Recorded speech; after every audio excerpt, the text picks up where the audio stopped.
It's a tool for building websites, yes, but it's also a tool for managing lots and lots of websites for lots of different clients. And it's something that doesn't restrict the creativity of the creative. What I've read is that Blutui is a web platform for creative agencies and front-end developers. There's actually not a lot of tools for creative agencies that are New Zealand made, even though there's a proliferation of software tools for creative agencies worldwide, right? Like there's a big kind of ecosystem play of software.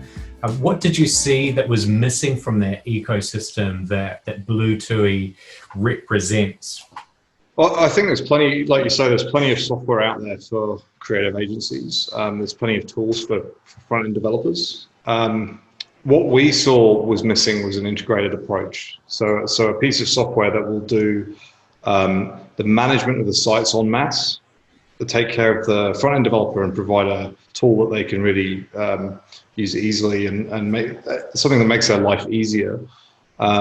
Have the account managers integrate with the tool as well, and have the account managers in the agency have a good experience as well, and do that all in one place. So there's plenty of content management systems out there, as you say, but what we're trying to do is build an ecosystem where it's a tool for building websites, yes, but it's also a tool for managing lots and lots of websites for lots of different clients across multiple sub-agencies. And it's something that doesn't restrict the creativity of the creative. So there's, again, you can go and use WordPress, but there are restrictions around WordPress. For example, you can't necessarily, without installing plugins or adding additional features into the platform, achieve what you want to achieve. So we went back to basics, and we decided that the best way to go about it was to support web standards and have everything based on standard HTML, CSS, JavaScript, and allow the developer to choose how they built their sites, how to code it, so that they had the freedom to build those websites the way they wanted to. And what Blutui attempts to do is to provide the back-end support, the APIs, the database management that underlies all of that in the easiest way possible, so that the front-end developer doesn't have to worry about that sort of stuff. So that's kind of a summary of what makes Blutui a little bit different from these other tools. Okay, so now I think I understand where you've seen that that area that maybe wasn't addressed by the WordPresses or the Squarespaces or the Shopifys, which are great if you're a business that wants to get on the web and build your own thing. When it comes to the agency space, many agencies that are small will build off the back of those tools. But if you're a larger agency and you have some internal developer support and creative support, you actually want to go beyond what some of those cookie cutter sites does, because you're able to do that, but you don't want to have to pay the kind of the substantial hours to build that back end of all the APIs, the payments, the billing, the CRM, the management. And so is that then where Blutui fits in, is that you can actually manage a group of websites under one umbrella, almost like a white label product? Yeah, it does have white label capability. So if you're an advertising agency and you want to brand up an environment so that when your clients log in, they see your brand, instead of it being Squarespace or WordPress, that's one of the advantages, because a lot of the feedback we have is if you're paying an agency top dollar to build your website, you don't expect them to be building in a tool that that your friend down the road knows how to build a website, and you kind of don't really see the value. And we'd argue that building, most agencies, when they start small, choose something like WordPress or Squarespace or Wix, etc., because it's easy and it's accessible, and they're cloud-based, so it makes it straightforward. But I'd argue that's not the best place to start as an agency. It's convenient when you're small, and it might get some clients through the door, but as you grow, it's really going to create a lot of pain and suffering, because you'll run up against the problem that you can't deliver creativity and creative websites to your clients without throwing an awful lot of effort and time at it. You're much better to stick to web standards and be able to do whatever everybody else can do on the web. which normally, or used to before Blutui, mean building custom websites. So building on a framework like Laravel, or setting up your own server and setting the whole stack up from scratch to build an actual web application. But we like to think that we can provide that level of freedom without all the hassle that comes with managing databases and spinning up servers and all of that work that you need to go and hire people for or subcontract out to manage your infrastructure. Makes sense. You're providing that framework then that gives your agency the flexibility to be able to build within there and not have those constraints, but at the same time, you've got a framework approach that it delivers some of the core things that you would expect a platform to deliver, whether it's WordPress or anything, without having to rebuild it every time. So you're the Chief Technology Officer for Blutui. Where does the development of the software take place, and who does the development? So we're quite a small team. We're based in Hamilton. So to give you a bit of a history, Blutui grew out of an agency called Pan Media in Hamilton. We were doing a lot of web development, and we had come up against the challenges that I've talked about. And we decided that we were going to, maybe it was foolhardy, but we decided we were going to go and build our own content management system. So that's what we spent the last 4 years doing. So it's been massively challenging, of course, because if you set out to build a SaaS product, it's no small feat. And all the development's done here in Hamilton. We've got a team of 2 developers, 2 talented full stack developers that are full stack, and one is more design focused, the other one is more infrastructure focused. And then a team of managers and some designers as well. But yeah, it's all done in Hamilton in the Waikato. So, and for for that design and infrastructure side, the 2 specialists you've just mentioned there with the developers, how does their role then fit into the broader software ecosystem? What code bases are you relying on or hosting versus what are you building from scratch? Yeah, so we'd like to think we're trying to use the most up-to-date stack of software and technologies. Part of our strategy is that we know that platforms like WordPress have a lot of technical debt. They've been built on on older frameworks, and then they've been kind of trying to migrate themselves and all their users, their millions of users, along to the latest technology, which is very difficult to do. And we've got the advantage of being small and nimble and being able to just start from scratch and have all of these new cloud technologies that have come out in the last 5 years at our fingertips to just go with. So, I mean, at the fundamental level, from an infrastructure point of view, we're built using AWS. We opted for AWS because Amazon Web Services, because it is really the best show in town when it comes to cloud services from a just pure complexity and service point of view. Google Cloud and Azure are catching up, but we thought, well, we may as well start with AWS. And we built it all on Kubernetes, which is Google's distributed sort of containerization orchestration tool. Kubernetes kind of came out of Google as a way of managing infrastructure en masse. So if you're Google and you have to manage hundreds of thousands of servers doing lots of different things all at the same time, you need something that's super reliable and is fail-safe. And so we wanted to go with Kubernetes, even though it's a little bit overkill for what we're trying to do at this stage. We're looking into the future thinking, well, if we get an awful lot of users through the door and we have to spin up instances across the world, then we're going to need something that's, on the level of Kubernetes. And then we looked at what stacks are best to build on. And at the moment, we're built largely on Laravel, which is a PHP framework.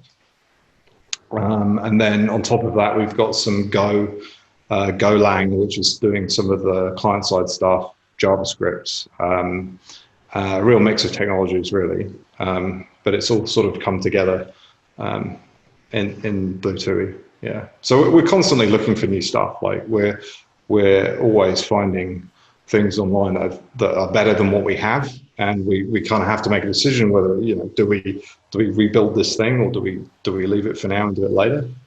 So we're always making those decisions.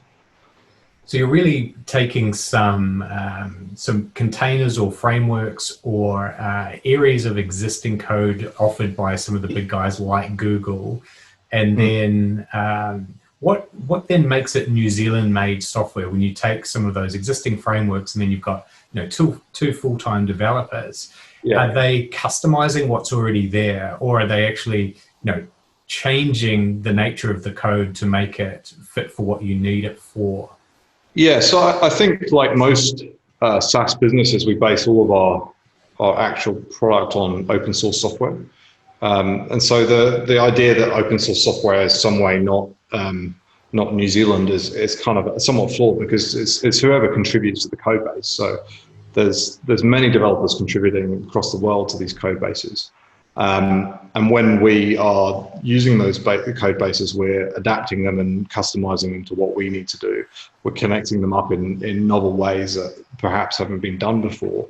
And we're leveraging a tool over here that may do this particular thing really well, and then connecting it to a tool over here that does this thing really well, to give the best user experience across the board. Yeah, and we do contribute back to the community. If we build something that we think is open sourceable, we will send it back into the ecosystem. But there is a certain level of IP that we have to protect. Obviously, we can't give all our secrets away. But yeah, so the code base is there's quite a lot of custom code in there, but we stick with open source frameworks because there's so much support and there's so much community around them that if someone hasn't solved the problem you're trying to solve, it's unusual. I think I understand this. So the open software part of it, you take what's already out there that might do the majority of what you need, but it's still not localized for your use case, or it's not connected from A to B in the way you want, with the B that either your agency needs, or the core base of the functionality that you want to build up in your own IP within Blutui. I think you can look at them as tools. So if you're building a yacht, for example, that boat can take whatever shape you want it to take. 2 masts, 1 mast, etc. You're still going to need wood, and you're still going to need tools to build the yacht. So that's kind of what the open source software does. It doesn't really provide an end solution. It's just a tool for building what you need to build. What advantages or disadvantages would you say there is in being a Kiwi software company in this space? I think starting with the disadvantages, I think it's not as well networked as places like Silicon Valley or London, or where you've got all of these startups going at once, with lots of different investment groups and A and B round funding, and there's this hub of SaaS businesses that are being created. You just look at Crunchbase, which is the online product sort of company information service, and you just look at Silicon Valley in terms of the pure density of startups and the pure density of software startups and the companies that are funding them, like Apple and Google. The disadvantage of being in New Zealand is it's very hard to connect with those people, because it's often done in a face-to-face sort of, you're local, the community knows you. That said, I think New Zealand's rapidly gaining a reputation for being a bit of a knowledge economy now. I mean, we've got startups here like Rocket Lab, and people are starting to take notice of us doing cool stuff with rockets, and there's quite a lot of SaaS businesses starting up here. It's definitely heading in that direction, and I think over time it will become it'll become more like Silicon Valley, and it'll be easier for us to connect to people like that. But in terms of a place to do business, if you're running a SaaS product, the idea is it's global anyway. So the only disadvantage of being isolated is that community that you get if you're in a place like Silicon Valley. New Zealand has really good internet, which is a massive advantage. If you were a startup in Indonesia or the Philippines, you'd have a lot of suffering associated with not having particularly good links to the cloud. So we're quite lucky in that respect. We certainly are, and I think you can hand it to some development. I think in the late '90s to connect New Zealand in, where we had really high speed 2 meg links, and then the Hawaii cable more recently has kept those international speeds up. But certainly the rollout of fibre domestically has helped as well. We've seen that through COVID. Yeah, and I hear rumblings of Microsoft wanting to open a data center in Auckland. And hopefully in time we'll see Amazon and Google building data centers in New Zealand. Apart from the earthquakes, it's a good place to have a data center. That is true. Does it matter so much where that data is, though? If you're on Amazon, AWS for your hosting of Blutui, and does it actually matter where the physical location is? I think it does to some extent. So one of the things we've considered is, and part of the reason why we've gone with containerized infrastructure built on Kubernetes is we know that agencies will have clients that are healthcare clients, that are government clients that don't necessarily want their data to be just in the cloud somewhere. They'll want to know exactly where their data is being held. And AWS provides some level of that service where you can say, just put my data in the US or put my data and Google does the same thing in the UK, so that the sovereignty of that data remains in a country. I don't know how long that will last because the whole internet is based around being a global service. But currently, if you're like a DHB in New Zealand and you want to store your data under the legal rules, the framework of New Zealand, you have to put it. You can't put it on AWS or Google because there are no servers here for those services. So you have to go and put it on your own servers or hire another party to hold your data.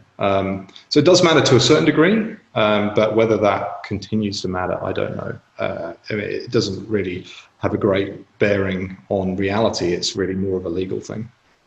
Yeah, I think you're right. It's that the technology is location agnostic, but when it comes to regulation, compliance, or just a confidence that I know where my data is, that certainly has more physical boundaries that are based on data sovereignty and privacy or potential. Which countries do we trust as a nation? In terms of the customers you've had early on with Blutui, how much is domestic versus international? I think most of our clients are currently domestic, and that's purely a function of our ability to reach out and market to the local environment. We're not yet geared up for mass international marketing, but we're hoping to onboard some more international customers over time. It's just we are very much a startup at the very beginning of our journey. So New Zealand is happy hunting ground at the moment. Then hopefully Australia and beyond. And for the agencies that you're speaking with within New Zealand, what's been their reaction when you say you're from the Waikato and that this has been developed here and it's developed just for creative agencies? How have they responded? I think they're generally surprised because there aren't that many SaaS businesses coming out of the Waikato. But I think the other reaction is that they're genuinely interested in what we're trying to do. And there's a lot of technical inertia in organizations where they go, well, why would we change? It's just too hard.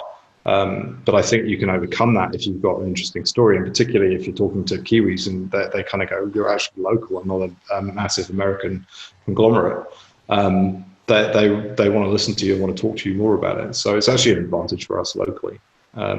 And people, I think, New Zealand has a good reputation around the world as well as an innovator. So I don't think being proudly Kiwi has any disadvantages for us. Hey, just a quick interruption. Thanks for watching a Kiwi original. If you're liking this episode, then hit the notification button, and that means you'll see when every new episode gets released. We've done 40 already. We've got another 50 lined up. Right, now back to the episode. That's interesting because there is those two schools of thought of whether you do talk about being Kiwi or whether you keep it agnostic and just say we're a SaaS company. It's interesting. So which at the moment would you say you're more you promote that you're a New Zealand Kiwi software company? Well, our name, TUI is in our name, and we are trying to make an effort on the website to kind of incorporate the TUI bird to try and explain where it came from, the name, because they're kind of, they're quite aggressive and territorial birds, interesting creatures. But I think we go more towards the Kiwi side of things, purely because there are so many SaaS businesses out there that are militant agnosticians where they're like, oh, we're a cloud-based service. We don't have any, we don't come from anywhere, which is an interesting strategy. But I think, at this stage in our development, we want to tell a bit of a story about our history and where we're from. And, we're still very much Kiwi run and owned. So no reason to hide that as far as I'm concerned. That's awesome to hear. So let's then move on to, so I was up in Auckland last week, and I'm, with a friend of mine, and he runs a web agency, and he's got, 400 or so websites, right? They're all WordPress. If I was to go to him and say, hey, I've just, come across this new web platform called Blutui, where you could actually migrate away from that over time. Yeah. What are some of the common barriers that you would come up against that he would raise about how to make that shift? Because it's not something it's hard enough building a website, let alone shifting 400 across. Like what's that transition plan like? Or are you more after, new web agencies that are still in their kind of, 10 to 20 web clients? I mean, it's obviously easier if we catch the agency, easier for the agency to migrate when they're at the 20 site level, and they're building up their client base. But I think the people with 400 sites should be looking ahead to what's going to happen in the next 10 years, not thinking, well, it's too hard to do it now. Because 10 years will go past quickly, and then they'll still be stuck with 100 or 400 WordPress sites that are aging rapidly. And to get yourself out of that situation is quite a lot of work in the future. So I would kind of make the argument that looking ahead, do you want to be tied to a platform where you don't really have total control over your code base, or do you want to use Blutui where you can write your own front end code and control all of that yourself, not have to use plugins, not worry about what tools you need to add into WordPress to achieve your goal, and have that freedom in place for when you get the client that wants something that isn't served by WordPress. And I think the other argument we'd make is, how long does it take you to build a WordPress site? How long do your developers spend fighting WordPress to get a site built? I mean, don't get me wrong, WordPress makes up 26% of the internet, so they must be doing something right. But our general feedback is that front-end developers, particularly ones that are more interested in creative and what they can do with new web technologies and how they can make websites really look new and interesting, don't like WordPress because it kind of hamstrings them and it's hard to work with.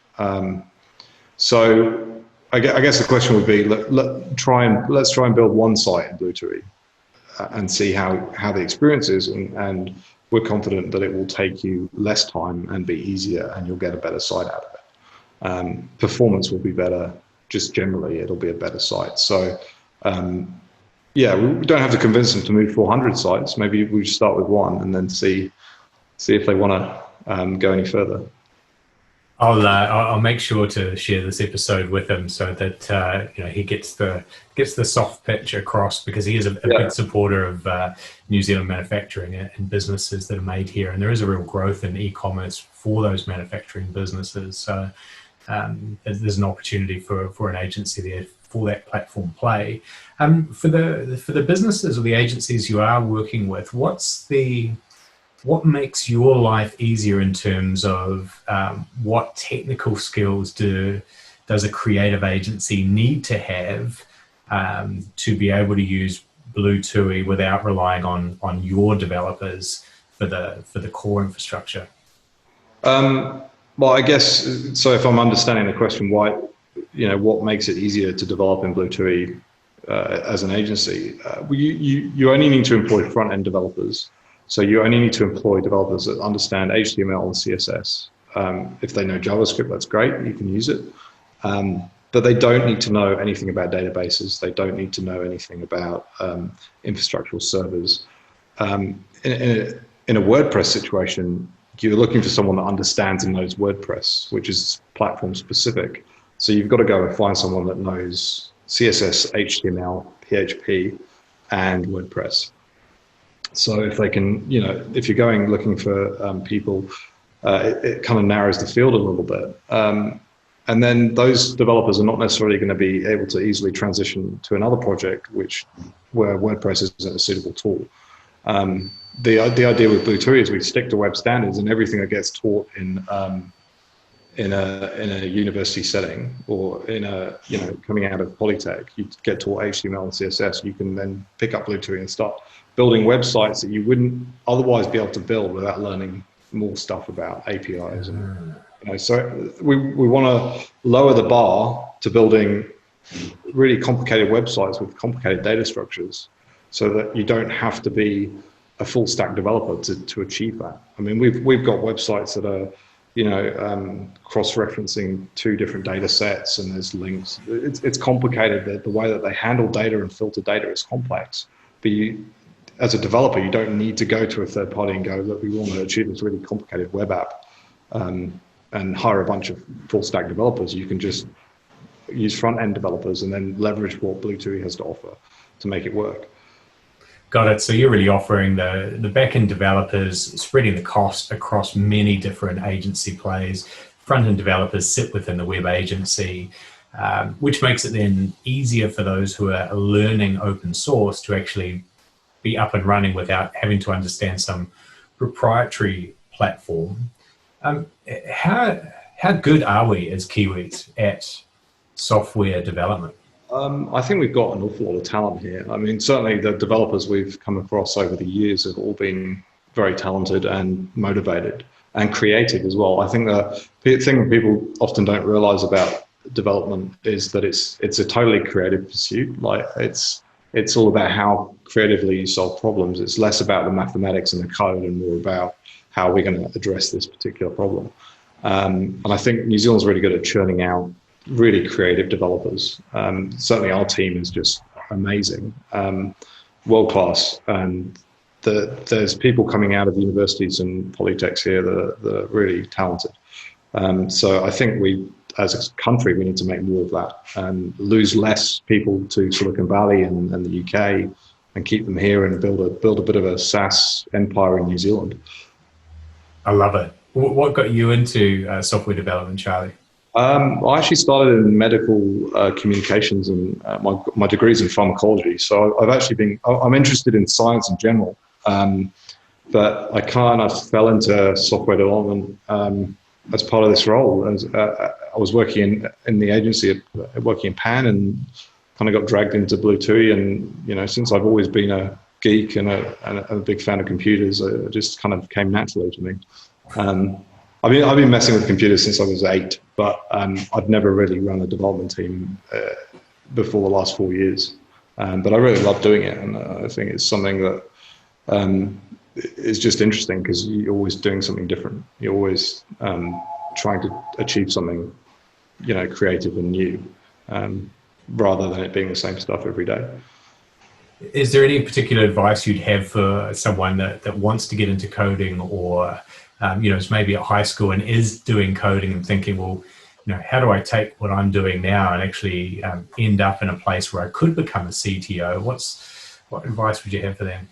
I think the best advice is focus on creativity, focus on, out of the box thinking, because the skill set you learn to do development or to manage technology teams is pretty well established. The thing that makes people different and the thing that makes them attractive to employers and gives people success over time is how creatively they approach problems.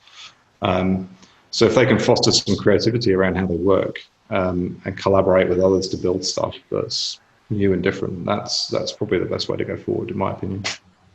And something like that creativity, New Zealand's always been known for that, more, I think, historically because of the scarcity of access to resources or access to market, or we don't necessarily have the same scale problems to solve. So we can do unique, one-off solutions.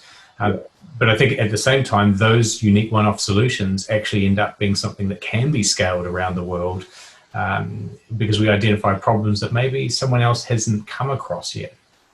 Yeah, we've come up against that because we're a really small team, and we're not we don't have the same clout as a software startup in Silicon Valley where they might get handed $50 million to go and build a software startup. Or we wish, but so I mean, we've come up with creative ways to manage that. We automate as much as we can. We make everything automatic. We build to be self-sufficient, so that the infrastructure and the code we build takes care of itself. We don't have to do too much work to manage servers.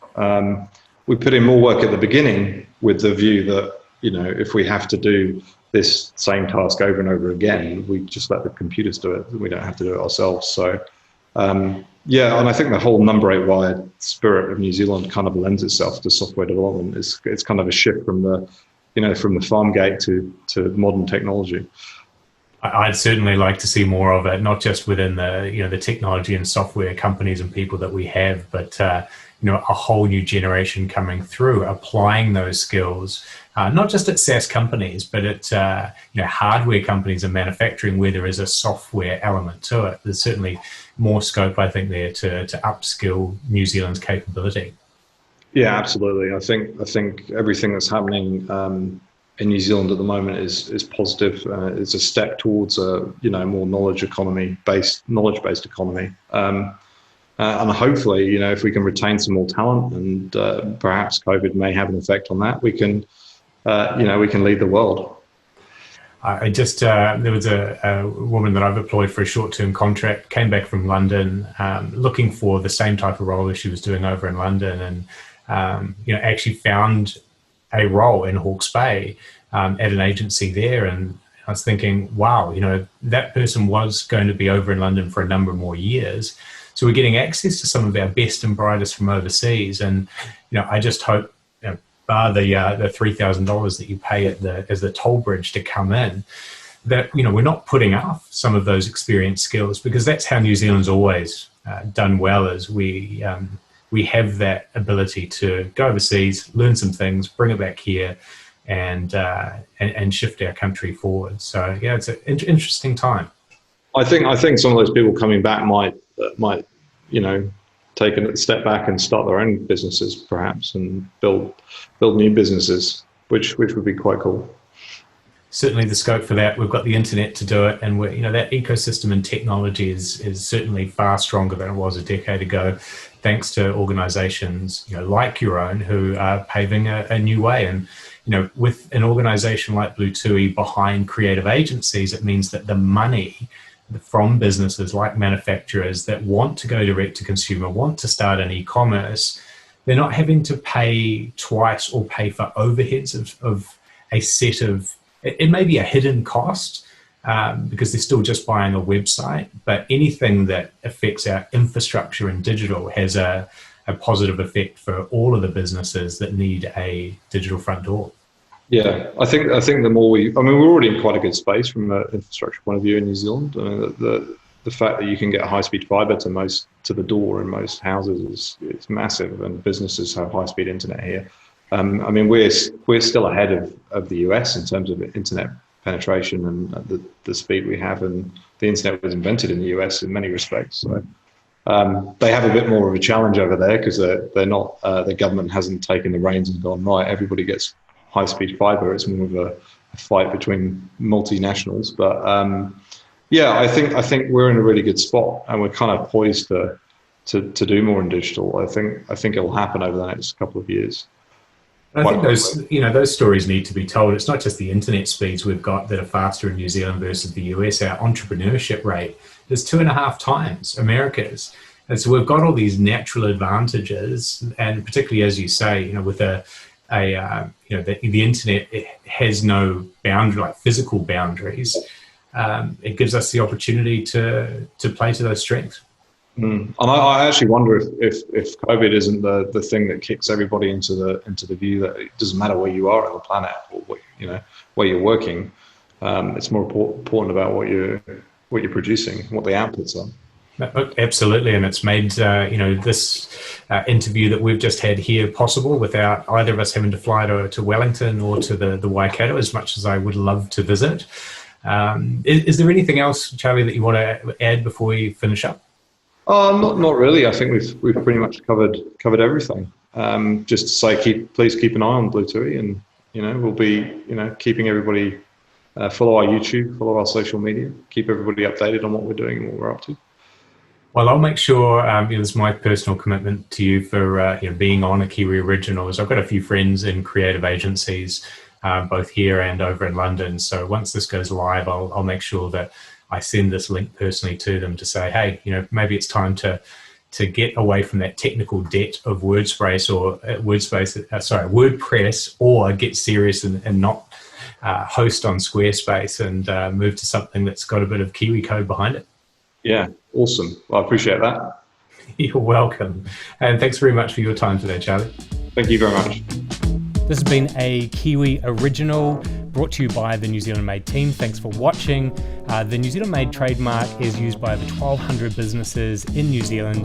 The New Zealand Made team licenses that trademark. Check if you're eligible at bynz.org.nz. If you feel that someone should see this, share it with them now. Otherwise, subscribe to youtube.com/bynzmade, and we'll see you on the next episode.